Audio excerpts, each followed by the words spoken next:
Yo, what's up mga tol? Magandang araw, magandang hapon nga pala.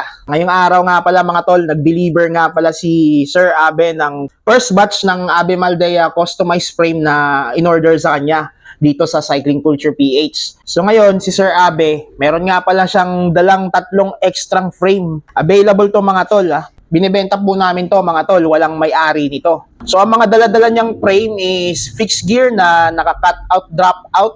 Ang size is 50 cm seat tube by 52 cm top tube. Tapos oversize yung head tube, 34 mm yung insertion ng headset, and 27.2 yung insertion ng seat post. Tapos BSA threaded na bottom bracket.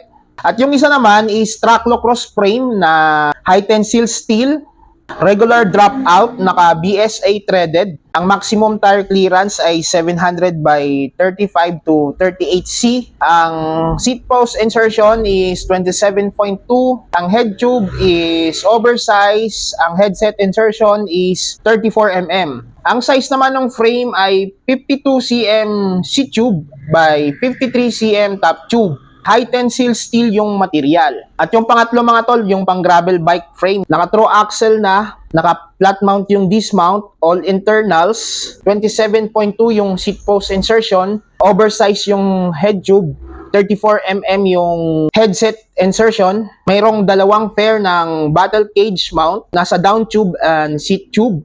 And then yung bottom bracket shell niya is T47 kung tawagin ni Sir Abe. Mas malaki siya sa normal na bottom bracket. And then naka-through axle na rin pala to mga tol. High tensile steel lang siya pero naka-through axle. And then yung material nga pala ng head tube is chromoly na. And the rest, yung top tube, down tube, seat stay, chain stay is high tensile steel. So yun lang mga tol. Baka naghahanap kayo ng frame na Abe Maldea, mag-message lang kayo dito sa Cycling Culture o di kaya dito sa page ko. About naman sa presyo, mag-message lang kayo mga tol, pag-usapan natin.